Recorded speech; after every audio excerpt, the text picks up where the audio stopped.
does repetition make for boring content?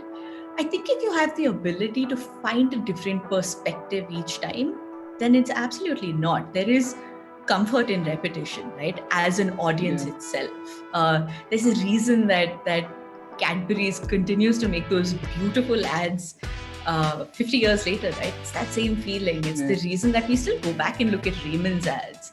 Um, and sort of a lot of people are doing that with social media as well. You're seeing Mm. creators who they're not necessarily creating for a mass or a niche or anything like that. They're just doing what feels true to them, and that works as a sort of, I want to say, it's like a magnet for people who believe similarly or are in the mood to open their thoughts up, right? Here is a disclaimer about this episode. Although I am a digital nerd, or let's call it as digital freak, I am still a boomer about online dating. And in this episode, we're going to talk about how OkCupid uses content for their dating platform. And it's very, very interesting how so much of research goes into deciding the content on their app or what they put out on social media or across their newsletters and every bit of it. We're going to talk to Sitara, who is Senior Marketing Manager at OkCupid. And in this conversation, first we try to understand how does a dating platform really work? Because I really want to dive into as to, are people still using dating apps? What what what does the Indian ecosystem feel? What data it's there about? If people are liking the online dating, or it's still a taboo and things like that. And then we move on to what are some restrictions that dating platforms have about content. This conversation was pre-recorded over a Zoom call, so you're going to listen to this conversation with Sitara and me, which was pre-recorded. But one very, very important thing that I want to share, and we're doing this something that's very, very new. So every week on Saturday, we're going to release a bonus episode. And on this Saturday, we're going to release a 5-minute episode where we're talking about dating tips for freelancers. I know that's a very, very out of the box, which we call this, let's say Pepper Spotlight is the box, and that's a very out of the box kind of a topic, and a small bonus episode that we're doing. But why not, let's try out and see what kind of content our audience likes. So that's going to release on Saturday, but let's for now dive into this conversation with Sitara about how OkCupid uses content for their platform.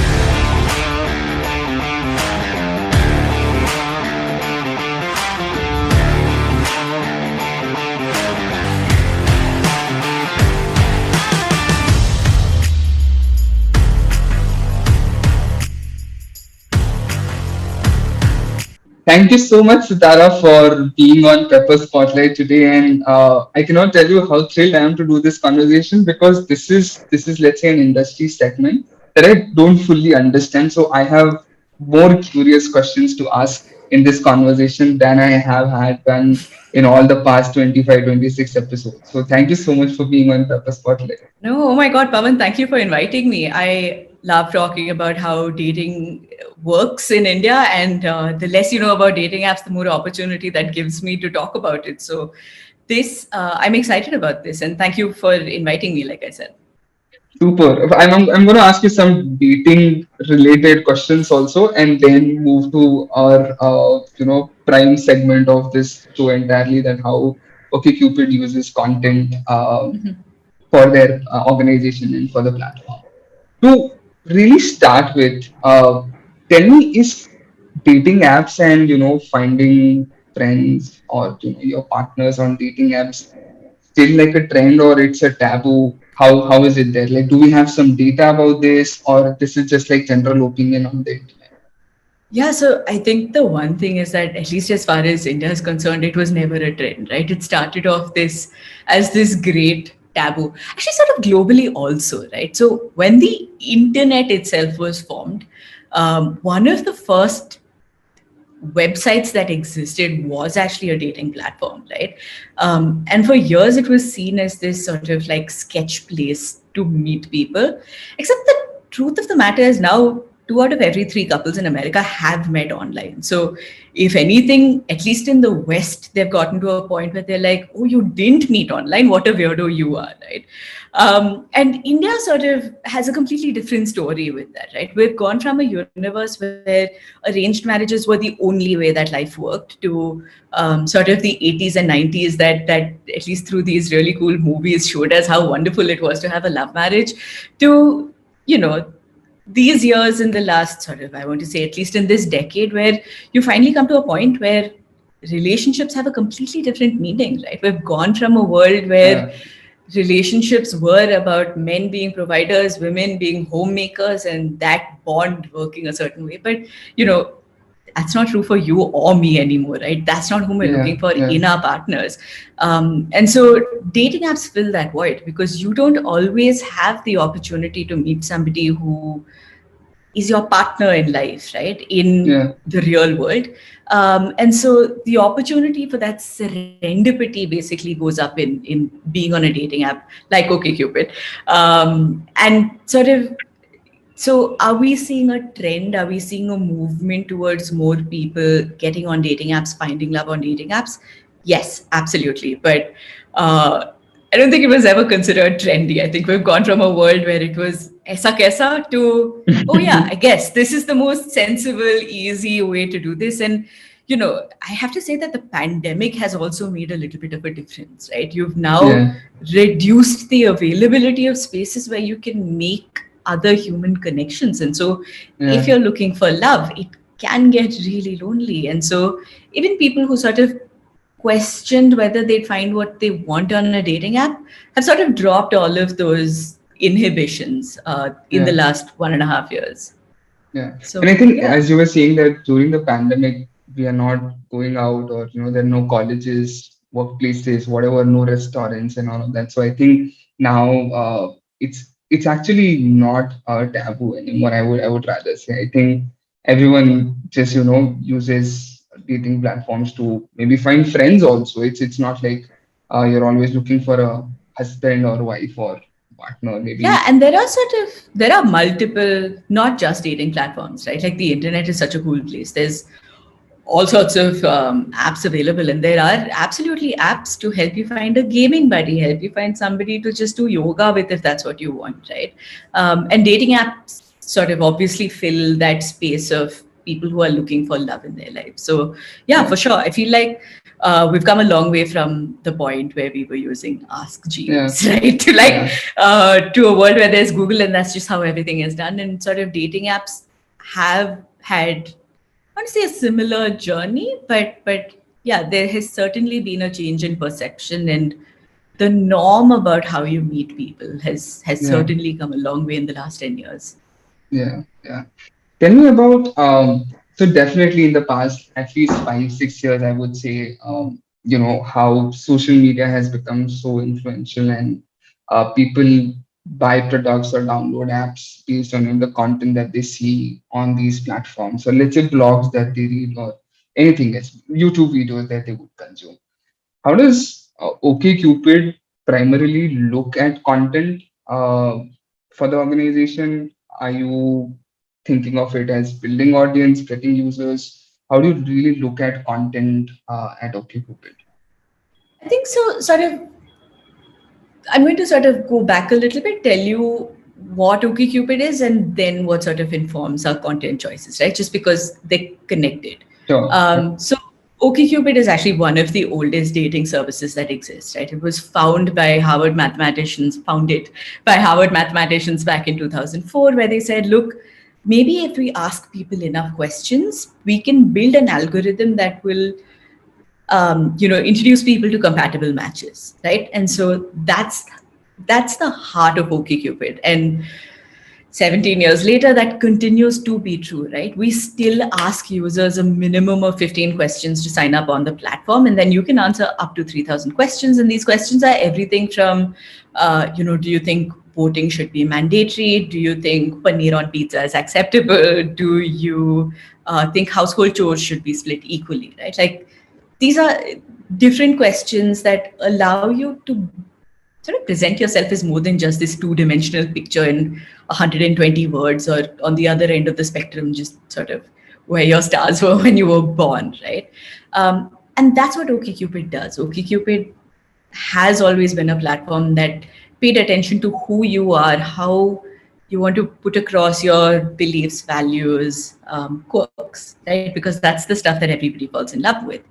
And so when we launched in India in 2018, the point that we made was basically to say, okay, if these are the questions that work for a Western market like America, what are the questions that can work for India? And so we tweaked a bunch of those, right? And so um, at the heart of the product itself is content. Those questions are content. And so when we then look at how that content translates into our social media identities, it is this. It is saying, how do we represent the people who are on our platform? What are the things that they stand for, believe in?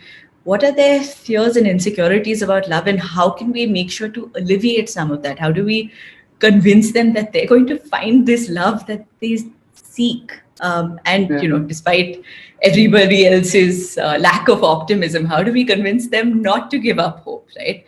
And that's at the heart of it, what we do with any sort of content that we create, whether that's for social media, whether that's for advertising, whatever, right? That's the heart of what we do with our content choices. Does that answer your question? And yeah. And just to ask you a small sub question on that, I think you folks also do a lot of so let me specifically ask about the YouTube video series that you do, or so how do you look at that? Like, what are your primary, let's say, intent about creating those YouTube series? What's the purpose behind it? Again, are you looking at it as a channel for acquiring new users, or it's just about awareness?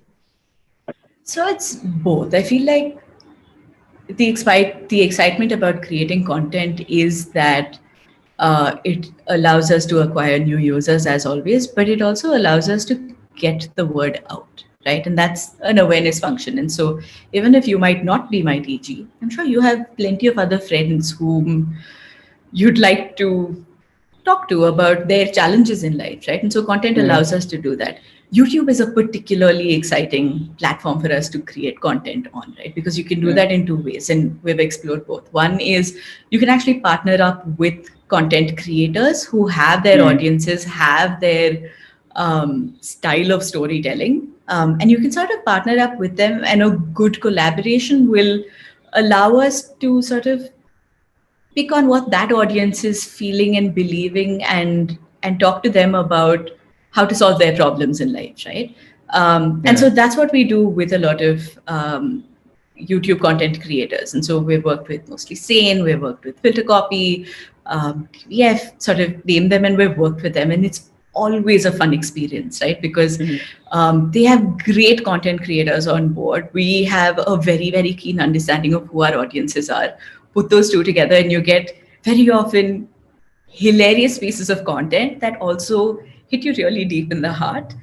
And that's one side of what we do with YouTube. And on the other side is these two IPs that we've created that we own and host. One of them is it's called The Dating Show, which was basically, it was designed as this single man and this single woman who are on a quest for love, and every week they have a new guest on the show to basically tell them to stop sweating the small stuff, right?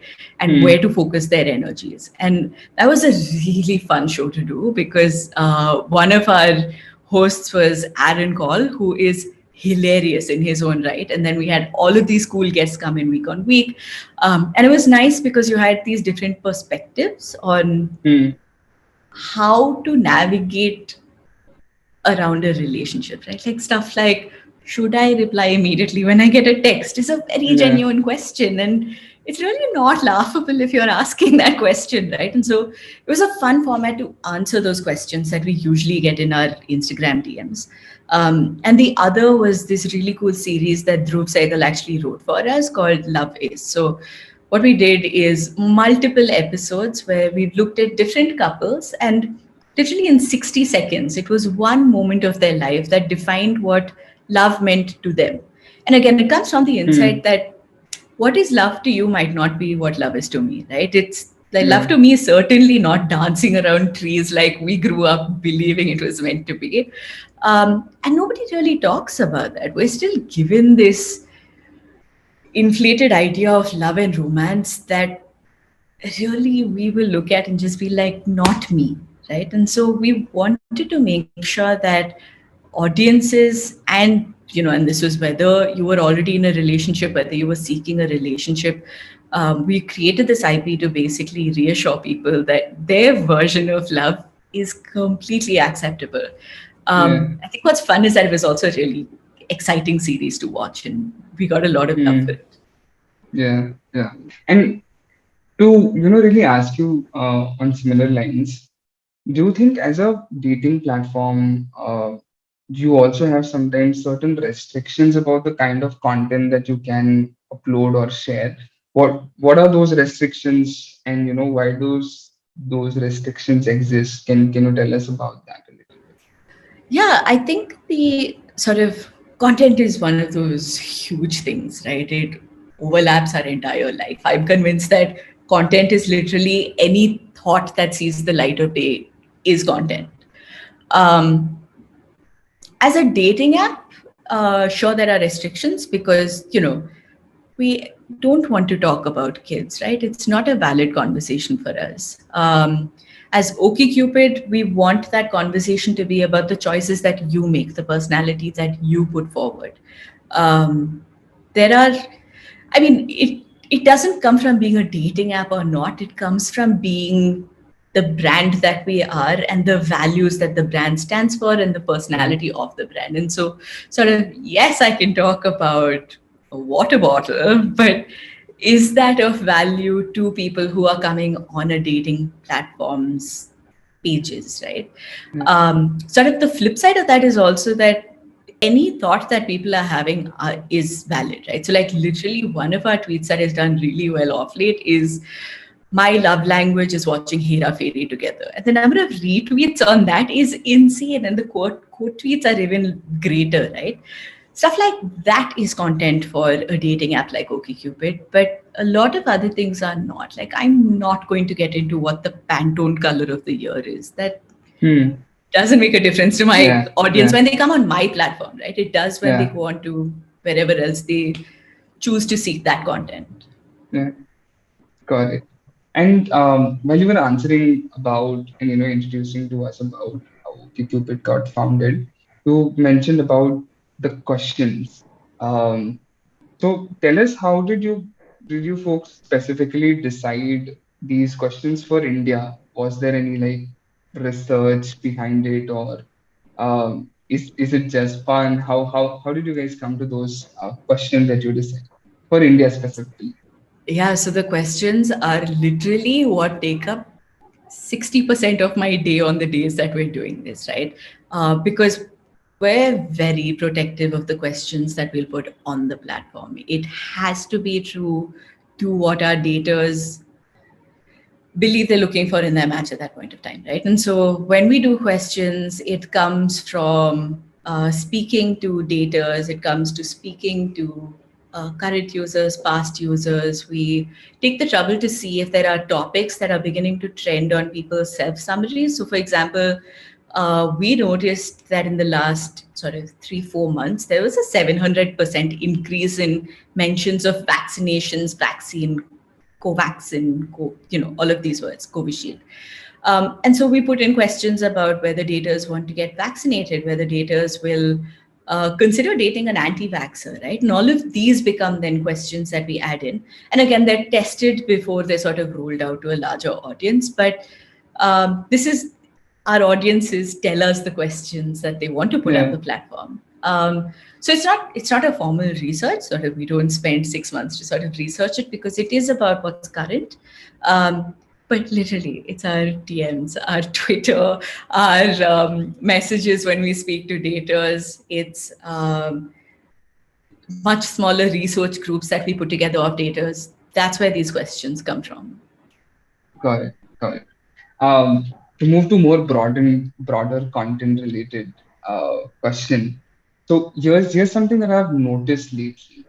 when a lot of people say that a brand or let's say an individual content creator should find their niche, what their niche audience is, do you think when you get that and identify that niche audience and keep creating content just for that particular category or kind of audience, do you think it becomes a little monotonous or repetitive in any manner?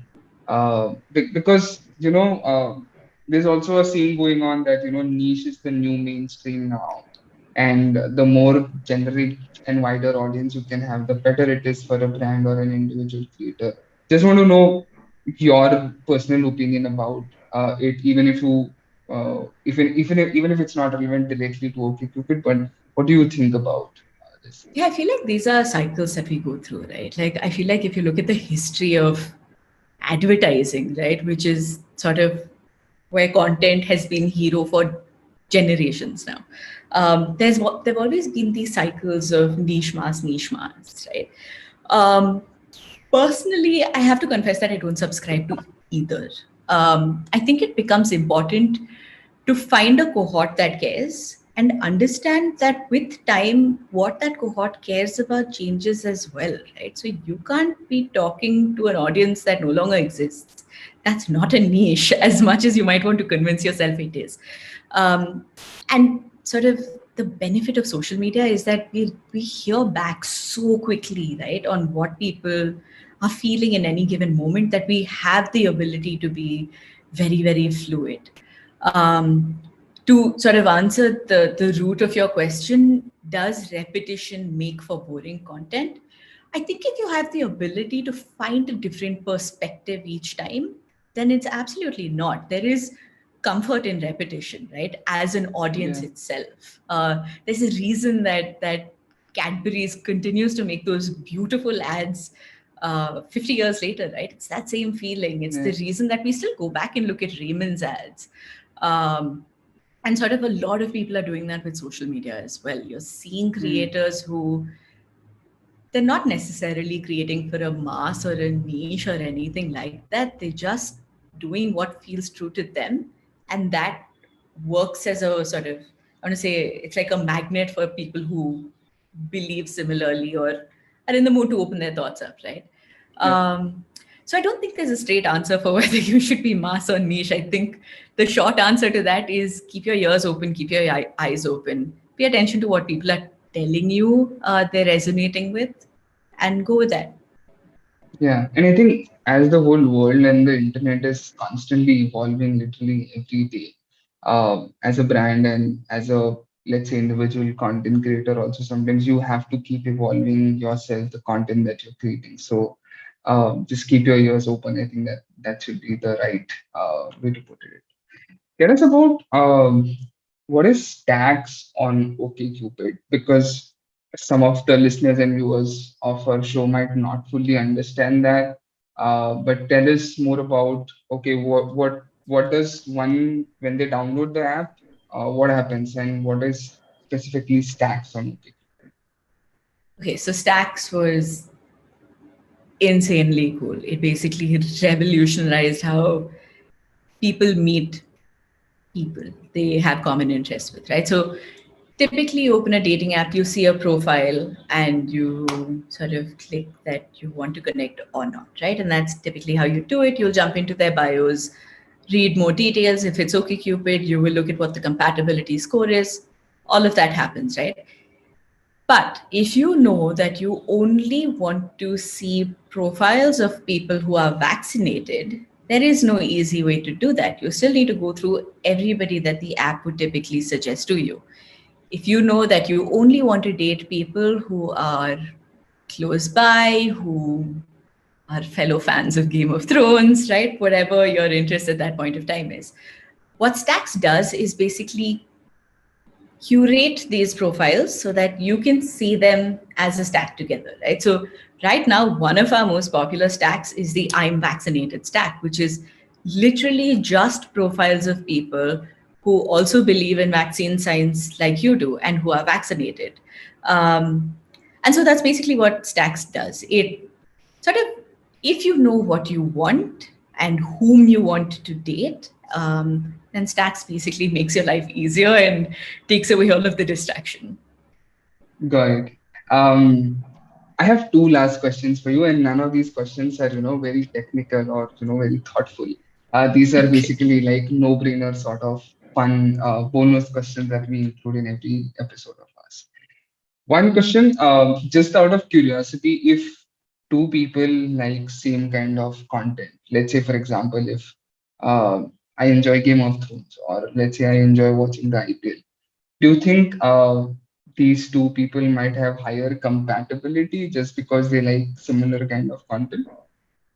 I mean, not necessarily, right? So, a couple of things. One is let's take a Harry Potter reference because it's easier, right?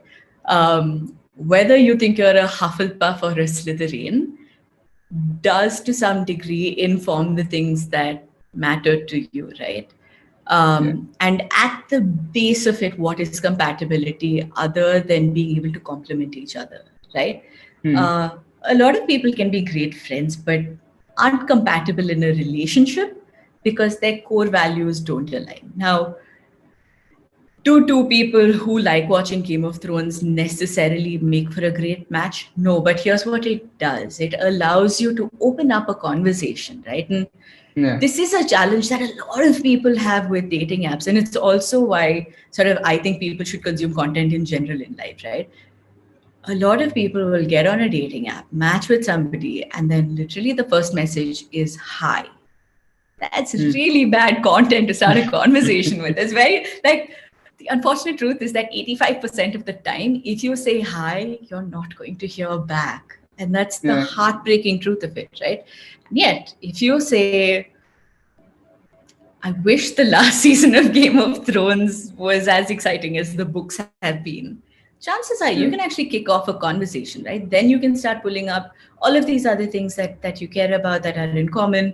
If you're on OkCupid, you can also say, why do you think we have a 96% compatibility when your House of Targaryen and I believe winter is coming or Yeah. whatever, right? Yeah. So, yeah, the short answer is that having the same interests always helps, but that's also because a lot of those interests are indicative of the values that make you who you are, or your quirks. Yeah. But thank you so much, Sitara, for sharing all these insights with us today on this in this conversation on Pepper Spotlight. I think this was really, really fun and insightful at the same time. Pavan, thank you again for inviting me. And if these dating tips help all Indians become better on dating apps, no one's going to be happier than me. So I'm happy to answer any more questions that people might have about this as well. But honestly, thank Super. you for inviting me, giving me the chance to talk about OkCupid, the dating app universe, and how exciting content in general is, and how that informs so much of what we do at OkCupid. Yeah, and people, if you have more questions, please just go ahead, comment, or DMs that on LinkedIn, or just ask for tweet to them, tweet to OkCupid. We'll just mention all the links in the description of this episode so that people can shoot questions your way directly and get as many tips as they want to. But thank you so much once again, Sitara, for doing this with us today. I hope you enjoyed this conversation with Sitara. And let me just remind you all once again about that bonus episode that's releasing on Saturday, which is about dating tips for freelancers. Again, I know that's not something that we would usually put out as an episode or let's say even like a content piece. But we want to try that out and see if people are interested into listening that or not. So that's going to release on Saturday. If you're there on Spotify, Apple Podcasts, Google Podcasts, any of these audio platforms, just go ahead and jump right into that small bonus episode on Saturday. And tell us what you like about this show. If you did not like this episode, or if you have liked some part of it, if you have any suggestions about whom we should invite on the show, please feel free to DM us directly on Instagram, Twitter, LinkedIn, or just go ahead comment on the YouTube video that if you're watching this. So go ahead. We are at the rate pepper underscore content. And till that time, stay safe, take care, and stay indoors. These episodes release on every Wednesday, 3 p.m. So I think by the last 27, 28 weeks now, you all are habituated as to when the episodes release. So I'm not reminding you all again to go ahead, like this video or subscribe to this and all of those things. I think that just becomes too repetitive. But yes, if you haven't yet, go ahead, subscribe to the YouTube channel or the show that you're listening to on Apple Podcasts, Spotify, or Google Podcasts, or any of these channels. But till that time, till we see you again next time, take care, stay safe, and stay indoors.